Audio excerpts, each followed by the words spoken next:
যুক্তরাষ্ট্রে যেভাবে আন্দোলন দমানো হচ্ছে, বাংলাদেশের সরকার উৎখাতের আন্দোলন হলে ঠিক সেভাবেই দমানোর জন্য পুলিশকে নির্দেশ দেওয়া হবে বলে জানিয়েছেন প্রধানমন্ত্রী শেখ হাসিনা। আজ গণভবনে এক সংবাদ সম্মেলনে তিনি কথা জানিয়েছেন। বাম রাজনীতিকরা সরকার উৎখাত করতে চায় উল্লেখ করে শেখ হাসিনা প্রশ্ন রাখেন, তাকে সরিয়ে কাকে ক্ষমতায় আনতে চান? নজরানা চৌধুরী রিপোর্টে দেখুন বিস্তারিত। ইউএনএসকেপের ৮০তম সম্মেলন ও থাইল্যান্ডের প্রধানমন্ত্রীর আমন্ত্রণে প্রধানমন্ত্রী শেখ হাসিনা গত ২৪ এপ্রিল থেকে ২৯ এপ্রিল পর্যন্ত থাইল্যান্ড সফর করেন। সফরে থাইল্যান্ডের রাজা এবং প্রধানমন্ত্রীর সাথে পৃথকভাবে বৈঠক করেন তিনি।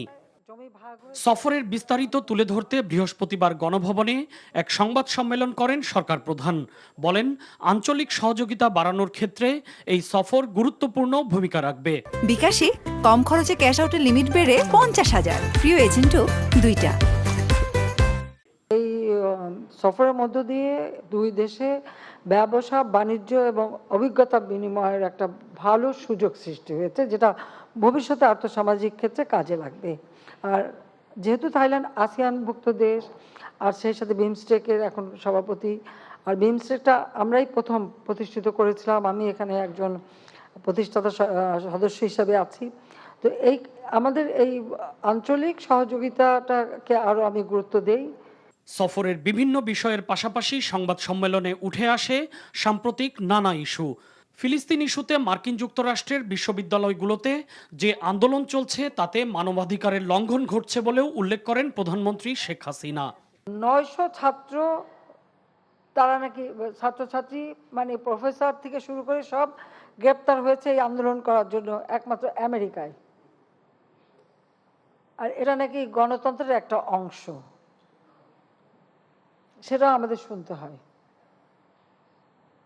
যেভাবে একজন প্রফেসরকে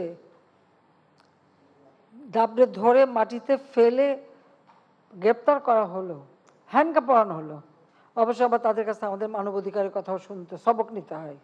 অতি বাম ও অতি ডানপন্থীরা মিলে সরকার উৎখাতের চেষ্টা চালাচ্ছে।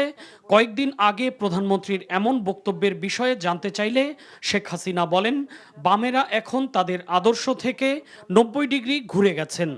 বাম চলে গেছে ৯০ ডিগ্রি ঘুরে। তো আমার একটা প্রশ্ন আমি এটা করতে চাই, যে আমাদের বিশেষ করে যারা অতি বাম আমরা সবসময় মনে করি তারা খুব প্রোগ্রেসিভ দল, তারা খুবই মানে গণমুখী দল ইত্যাদি ইত্যাদি।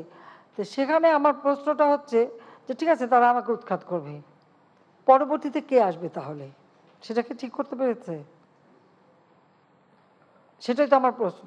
কারা আসবে, কে আসবে ক্ষমতায়, কে দেশের জন্য কাজ করবে, কাকে তারা আনতে চায়, সেটা কিন্তু স্পষ্ট না। আমরা যদি আমেরিকার স্টাইলে আন্দোলন বা আমাদের পুলিশকে যদি বলে দিই যে আমেরিকা পুলিশ যেভাবে মানে আন্দোলন থামায় সেটা অনুসরণ করতে পারে।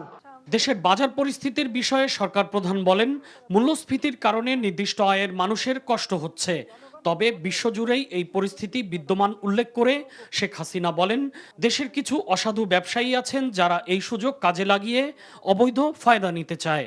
আন্দোলনের নামে যখন আপনি মানুষকে সম্পৃক্ত করতে পারেন না, তখন তো ষড়যন্ত্রটাই স্থান পায়। তো সেই ক্ষেত্রে কিছু কিছু তো চক্রান্ত হয়, চেষ্টা করা হয়। আর কিছু আছে ব্যবসায়ী অধিক মুনাফার লোভেও এই ধরনের ঘটনা ঘটায়। কিছু কিছু লোক কারসাজি করে, এটা ঠিকই, হোর্ডিং করে রাখে, মজুত করে রাখে, নষ্ট হয়ে যায়, পচে যায়, তারপর দেখা যাচ্ছে মজুত করে রেখে কৃত্রিমভাবে দাম বাড়ানোর একটা চেষ্টা করে। এ বিষয়টা কিন্তু আমাদের নজরে এসেছে। যেসব রাজনৈতিক দল নির্বাচন বর্জন করছে তাদের জয়ের সম্ভাবনা নেই বলেই তারা এই সিদ্ধান্ত নিয়েছে। নজরানা চৌধুরী, এনটিভি নিউজ, ঢাকা।